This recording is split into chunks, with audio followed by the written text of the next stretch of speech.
The needs of public education today have not been cared for.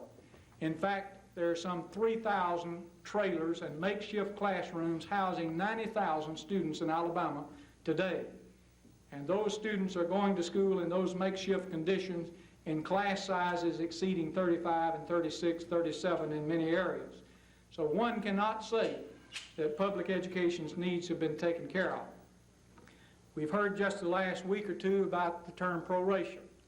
Proration means that the tax revenue which has been anticipated does not come up to where it should be.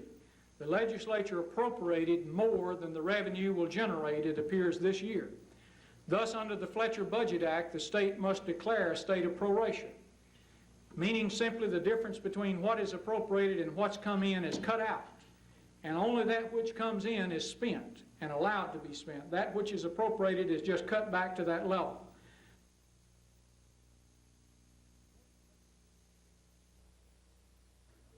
Today, a special community relations office was opened at the Smiley Court housing project in West Montgomery.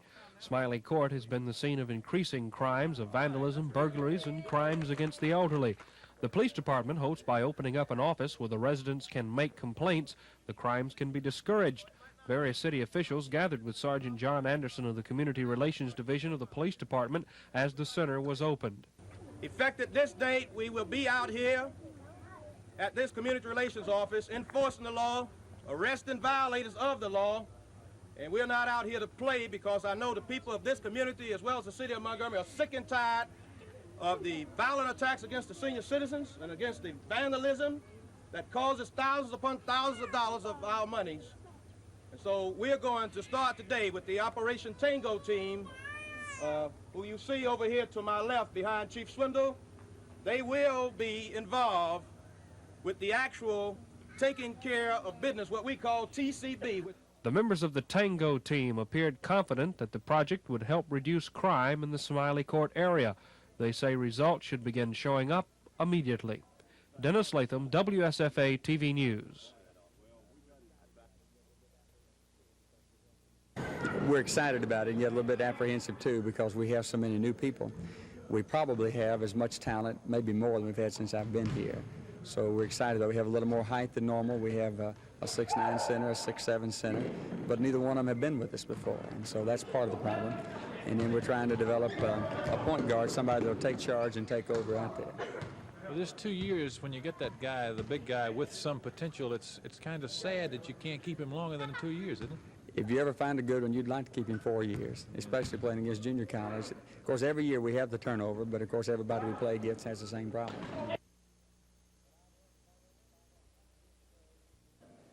But I've heard mothers by the hundreds say, don't experiment, don't gamble with my child's fundamental education. When he or she is in kindergarten, grades 1, 2, or 3, let us instill the disciplines, let us instill the time-tested methods where I know my child will know how to read and write, add and subtract, and will be literate.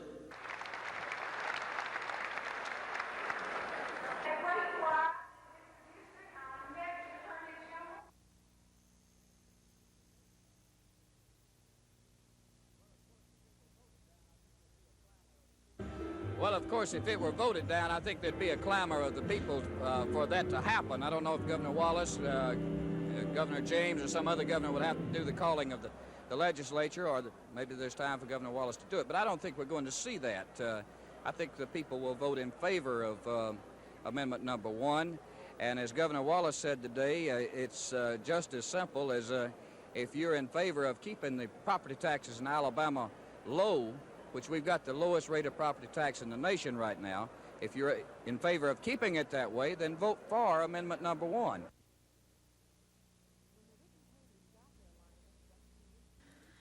When the Ricky Haneys got their lioness just 2 weeks ago, they reportedly were told the animal had never attacked anyone before. Then, just 4 days after the purchase, Margaret Haney was killed by the lioness. Today, Glenda Andrews and her family traveled from Arlington, Georgia to tell Wetumpka authorities about how she was attacked by the same lioness. Mrs. Andrews said she heard about the attack on Mrs. Haney on the news. and when she learned that the Haneys had gotten the lion from James Price of Donaldsonville, Georgia, she knew it was the same lioness. She said the lioness attacked her while she was at Price's home in December of 1976. She said at the time, Price told her the animal had never hurt anyone. And of course they would say that it hadn't happened before, but one of their children told my children that it had already bitten a small child and killed and eaten a dog that had been raised in the pen with it. Well, what happened to you? I mean, were you hurt seriously? Well, I have the scar on my face, and I've had to have plastic surgery, and I'm going to have more to, you know. The Andrews say they didn't press charges because Price was a friend of theirs. But now Mrs. Andrews says she can't forgive Price for selling the lion without telling the Haneys about its viciousness. Sheriff Sidney Thrash hopes this new evidence will help put an end to what he calls unjustified speculation about the case. He says there is no evidence of foul play. We have no reason whatsoever to believe that up to this point that Mr. Haney had anything to do with the death of his wife. Well, will any charges be brought as a result of maybe like fraud in the part of selling this lion? Well, we don't know. That took place in another state, so we won't have much jurisdiction over that, but that'll be left up to Mr. Haney. Glenda Webb, WSFA TV News. Plans are, I don't know. He's not here at the present. I shook the elephant's tail in '72, and you know what happened? I voted for Agnew, Nixon, and Bill Dickerson. And guess what happened? Agnew had to resign or go to the penitentiary, and he wouldn't buy a book from me, send me $10. Hey there! And Nixon had to resign or go to the pen, and he refused to take my book when I sent it COD. And Bill Dickerson told me that he'd buy a book, and he gave me $5, and I sent the book to him the following December, a year later when the book came out. And he kept it a little over a month, and I went to the post office latter part of January and looked in there, and it was about half that size, and I looked in there, and it was a half a book. Instead of Bill Dixon paying me the other $5, he just cut my book half in two and sent it back and told me what to do with it. You saying your book promotes political destiny? Oh, yeah. I told Mr. James, I said, you read this book. I've run for office 10 times, and I got beat 10 times at 100%. And Let me ask you this. You seem pretty strong in here. You just look in here and read here and start right there and just do exactly 100% opposite what I've done, and you'll be the next governor. So undoubtedly, Bob James digested that book because he just mopped up. Well, let me ask you this. What? Give us a roll tide. Roll, Tide, roll! You better believe it. And War Eagle. I see. Dr. Michael Erdy says his Democrat opponent has called for debate on the campaign issues but refuses to debate him, while his Republican opponent is selling his soul to every special interest group in the state. Erdy, candidate of the Alabama Libertarian Party, is a professor of electrical engineering at Tuskegee Institute. Living in Auburn, Erdy says the wrong people are being elected to office because they don't know how to solve problems facing the nation. We are electing people with Madison Avenue type of beauty contest. If you have a lot of money in your pocket, if you are a super rich, you can buy your way. Heinz bought with $3 million a seat in the Senate, and you all know it. If you don't have it in your pocket, all what you have to do is to satisfy the interest of some special interest group. You decide whether it should be the big labor or it should be the big business. And after you made that decision and you sold your soul out, you made it. Erdy, the first Libertarian candidate to run for an office statewide, blamed the media for not pushing candidates to address issues. He considers energy as the most pressing problem, and Erdy says he will run again in 2 years because the problem will apparently be even bigger. George Mitchell, WSFA TV News. But the people of District 26 should know that Farm Bureau and Ed Lauder-related groups contributed almost $10,000 to Harrison's campaign during the primaries. I do not know how much has been given since. Now, my opponent, Harrison, says he never knew Mr. Lauder, had never met him or talked to him prior to this campaign. If this is true, and I'm certain it is, then why the large support? There can only be one answer, and that is Mr. Lauder expects Don Harrison to serve him in the state Senate. If any candidate believes that a special interest group such as Farm Bureau or Alabama Power Company will support a candidate and expect nothing in return, then that candidate is far too naive to serve in the state Senate.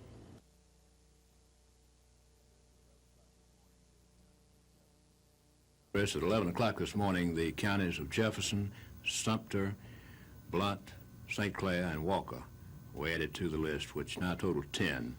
And State Forester C.W. Moody has this prerogative by order of the governor.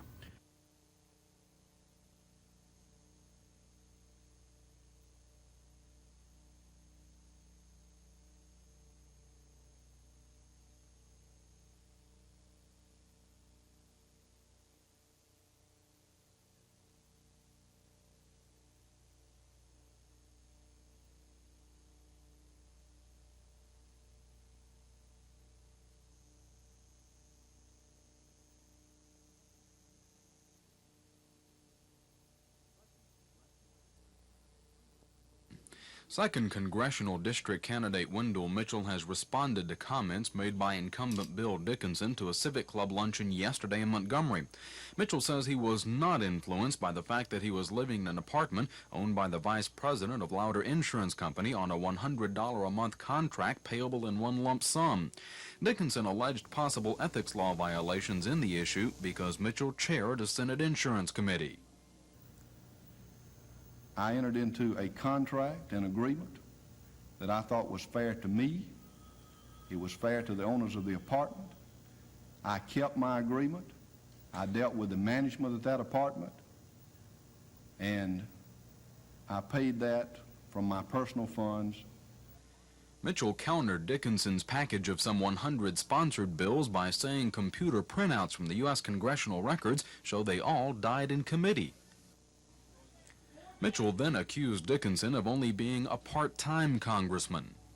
Now, it's a matter of record, and most of you know this. Mr. Dickinson did not even know that Maxwell had lost its command status until it was too late. And I say to the people of this district, if he had been on top of things, this never would have happened. Mitchell says this part-time status has left Maxwell Air Force Base with zero construction budgeting in the 1979 military construction bills, although he did concede large amounts of renovations to the base are underway. Not included in Mitchell's release were the construction costs for Fort Rucker, which is also in the 2nd District jurisdiction. Chris Grimshaw, WSFA TV News.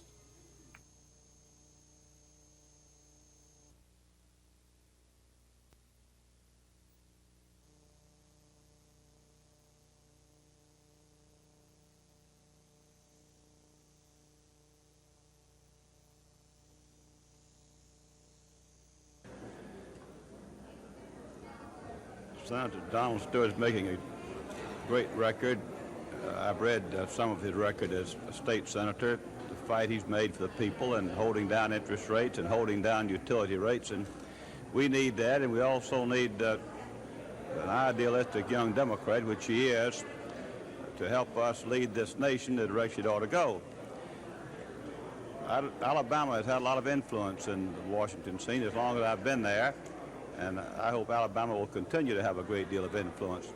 I don't know why anyone from Alabama would want to vote to be a part of the minority party, which is not going to have much influence during the next few years.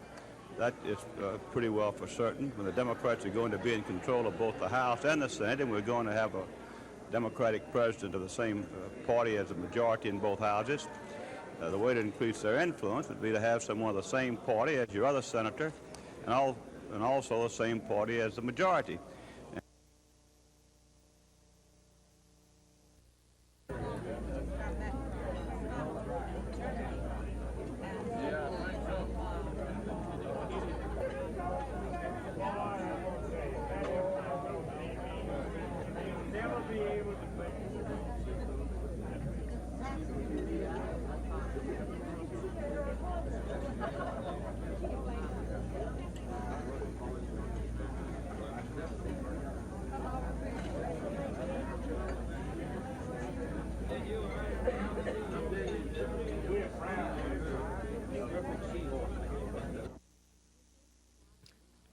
What was once a time for witches, goblins, and things that go bump in the night is now fun time in the mall for Mom, Dad, and the kids.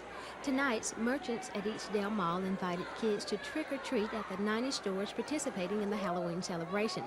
Steve Stevenson, general manager of Eastdale Malls, says from the turnout tonight, trick-or-treat at the mall could become an annual celebration. The merchants here heard of a mall that had trick-and-treat inside because the mayor had declared a curfew at 6 o'clock the evening of Halloween. And we thought that we shouldn't wait for the mayor to declare a curfew. Let's do this on our own and get the children off the street. We're just utterly amazed at the response that we've had, and we're happy that they're here. And you can hardly walk through this mall. There's so many people. Do you feel that this will become an annual event? Well, I can't speak for the board of directors of the Merchants Association, but I personally feel, yes, that it will become an annual event. If trick-or-treat across the United States is anything like trick-or-treat at Eastdale Mall, Halloween just could become a social phenomenon. Janet May, WSFA TV News.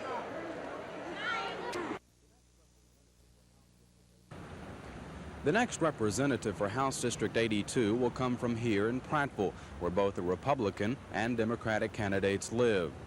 The district includes portions of Autauga, Lowndes, Elmore, and Montgomery counties. James Plaster, the present incumbent, will serve only through January, having lost his re-election bid to his Democratic primary opponent, Ed Gruby. Either Gruby or his Republican opponent, Pat Owens, will take over then. Pat Owens is retired from the Air Force and now operates a recreational vehicle distributorship in Prattville, where he has lived for the past 12 years. This Republican candidate says last year's regular session and ensuing special sessions prompted him to enter this year's race. The major issue in Owens's campaign is education. We need a lot of help with our primary and secondary education. We've got to take a strong look at the way that we're putting our money across the board now, and all the empty classrooms in the colleges that are eating up money. We've got to put some back in the basic level of primary education and secondary education, build up our physical plants, reduce the size of our classroom, our classes in the classrooms to where teachers can teach rather than just babysit. Ed Gruby, who says he entered the race because people asked him to, sees this race as one of representation. Gruby, who runs a family-owned furniture store in Prattville, says truly representing the people is his goal. Yeah, I think that the people are going to be more responsive to good legislation this time. We've got a new governor in there. And I think instead of just having a man over there to vote for or against the bill, I think we want somebody over there that's going to work to see that good legislation is passed and poor legislation defeated. And this is what my campaign was on. And I think probably this is going to be the big thing in the coming year. Both candidates have run for office before, both unsuccessfully. Gruby, however, has in his background a father who has served over a decade as District 82's representative. In House District 82, I'm Chris Grimshaw, WSFA TV News. Tonight at 6:30, join me, Bob Howell, for Decision 78, TV 12's coverage of the elections in Alabama. Our staff will be back in full force, bringing you the fastest, most accurate computerized count of the voting returns. We'll have profiles on the candidates, live reports from the winner's headquarters, and special political analyst Bob Ingram will be back with the inside stories on campaign strategies. Cast your vote today, then join us tonight at 6:30 for Decision 78, complete election coverage only on TV 12.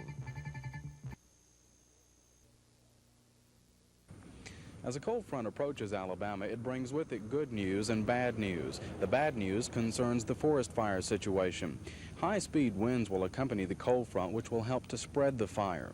The good news associated with the cold front is an increased chance of rain, as explained by National Weather Service spokesman Paul Pettit. Now, the question is, how is this going to affect the fire danger situation? Well, we have two possibilities, basically. If the frontal system and low pressure system is slow to develop, the chances for appreciable rain will increase. If the low pressure center is rapidly developed, it will move out faster, therefore the higher probabilities won't be quite as great. In other words, what I'm saying is the chances for any lengthy rain will be greater with a slow developing system over a fast developing system. And of course, we're well aware that we need a appreciable rain to really do any good. So if the system develops rapidly and we only get brief showers, our situation is not going to be helped greatly. In addition to the forest fires needing additional rain, Alabamians with respiratory problems are looking for relief from smog. This morning, Montgomeryans woke up to smoke from Macon County forest fires covering the city. The cold front has, however, provided enough wind to clear the air and warrant the lifting of the air stagnation advisory, which was with us over the weekend. Forestry officials will be quick to admit that the rain forecasted by the Weather Service is not enough to help eliminate the problem, but they will admit that every little bit helps. At Montgomery's Danley Field, Chris Grimshaw, WSFA TV News. Alabama. Governor George Wallace agreed today that Amendment Number 1 was not perfect, but that it will do what it is designed to do, lower property taxes. Alabama now has the lowest per capita property tax collections in the nation, but the governor claims unless Amendment Number 1 is approved by the voters, that may not hold true. Unless this amendment passes on tomorrow, we might not be able to claim that we are the lowest property tax state in the nation. So I urge the people of this state on tomorrow, November 7th, to vote yes on Amendment Number 1. I think it is very important to your future, and especially to the great mass of homeowners in Alabama, that we not allow property taxes to rise above a reasonable level in this state.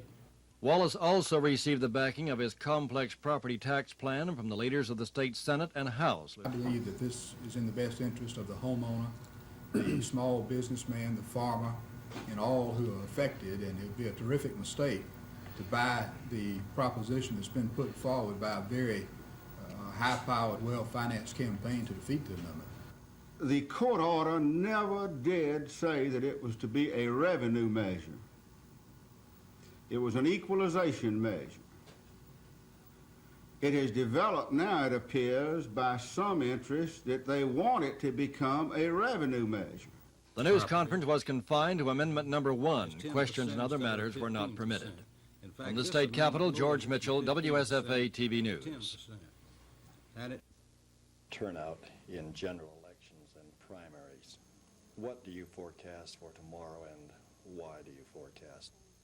It would be necessary for the legislature to change this law for us to, for instance, delete the name of the Attorney General, Charlie Graddick, who has no opposition. And all of these going down the line who have no opposition. The legislature could change that, and that would shorten the ballot. There are 6 parties on the general election ballot. As a voter, am I at liberty to cast a combined party ballot? Well, you can certainly change over. In the primary election, you cast, you literally, you state that you will abide by the results of the primary election in voting in the general election. You certainly can go into another column and vote for someone else. Do you think that the day will ever come in Alabama when the voter will have to be identified as a Republican or a Democrat or? Well, I think it will come because in about this campaign. According to a political poll issued today by Martin's campaign workers, 52% of the voters favor the Republican candidate as opposed to 45% for Democrat Donald Stewart. Martin says the prospect of electing a Republican senator from Alabama is having an unnerving effect on the Democratic White House. He again calls Stewart a McGovern-type liberal and reasserted his conservative views, which he says are more aligned with the majority of Alabamians. During Martin's last term in Congress, he called the awarding of the Nobel Peace Prize to Dr. Martin Luther King an insult to the South, an opinion which he says has changed. At that time, you know, it seemed that the people who were directing their policy at the South were just directing it at the South rather than the nation as a whole. And I think at that time, point in time of history, the South was unduly being crucified. As it was, and it turned out the South solved its racial problems a lot quicker than the North. I see the racial problem in the North still giving them problems in Boston and so forth, and I thought the South was being unduly penalized, and I still feel that way. If Martin wins tomorrow's election, he will fill the 2-year unexpired term of the late Senator Jim Allen. Janet May, WSFA TV News. And I very forcefully said so. Well, there's, I guess, a $64 question. It was very successful against Alabama. They put something in last year for Alabama and then utilized it against us and had another week to work on it. So I expect we'll see some of it. How much of it, I don't know. Maybe that depends on the situation with their quarterback, Marla. And how would you rate him as a throwing quarterback? I would rate him very, very high as a passer. He has a lot of courage. He stands in there, he doesn't panic, and he has a great arm, and he can put a touch on the football or he can drill it. Big, strong boy. So he has given a tremendous performance, and I think probably the best passer maybe in the conference. Judge Johnson's ruling assures the election of blacks to the 5-member Montgomery County Commission. The ruling is an outgrowth of a 1973 suit filed by T.J. Hendricks and other plaintiffs in the WA community in an effort to obtain county services. That started here before Brazel Road in the WA community was paved. Hendricks said he went before the county commission on at least 4 occasions seeking county services from the 5-member all-white commission. Hendricks said he considered it token help to the 28 residents in this area of Montgomery County to pave only some of the roads. He said he feels if the WA community had better representation on the commission, equally provided services would be there. Hendricks' suit, on which Judge Frank Johnson Jr. ruled favorably, strikes down a law which has stood for 21 years. He struck it down because it's unconstitutional. Commission members are now elected at large. Johnson says it must be done by district. I feel like that if we had some representation on the commission, the board down there, I believe we'd get better results. I just really feel like that if we had somebody down there to voice our complaint, to tell the people what we want, what we need did. Of course, I know that we are the minority group, but we do pay tax, see. And I just feel like that if this committee was collected in districts and rather than county at large, I feel like that we would have some representation down there. The court has given the county 180 days to come up with a plan that would be acceptable to the U.S. Attorney General's office. It also allows the plaintiffs to have input. First, we'll consult with Mr. Hendricks and the other class plaintiffs to see the type plan they feel is most desirable for equal representation of blacks in the county.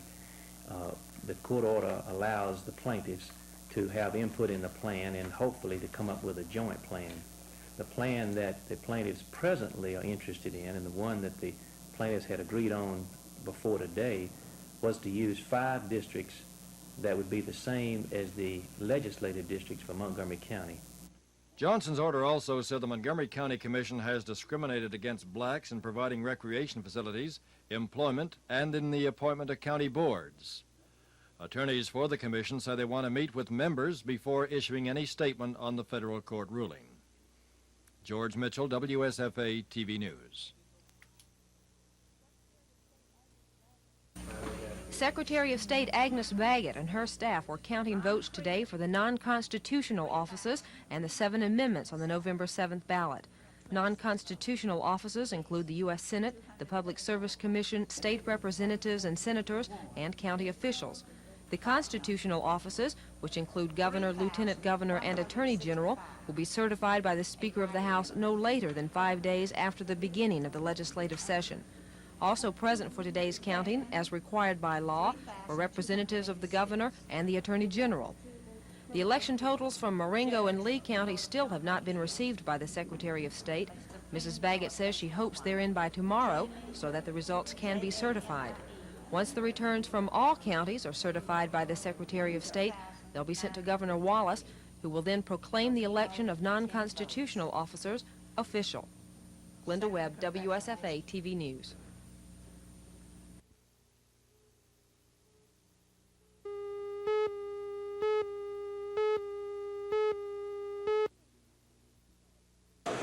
An estimated 102,000 people will get lung cancer this year. Out of that, some 98,000 are expected to die of the disease, which can be cured with early detection. The American Cancer Society is trying to cut down that figure, and one of their methods is the Great American Smokeout. Here in Montgomery, the ACS has gotten the cooperation of area DECA chapters to help pass the word.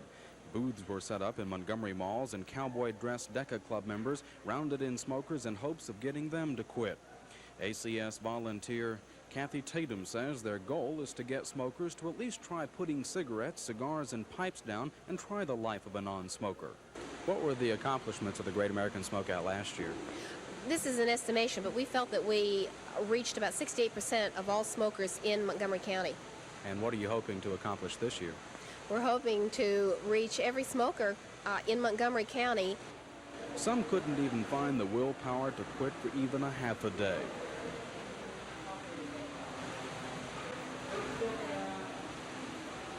As smokers signed in voluntarily to be resigned smokers, they'd put their cigarettes out in a huge ashtray. They were then handed brochures and small pamphlets which had tips on how to really quit smoking. At Montgomery Mall, Chris Grimshaw, WSFA TV News.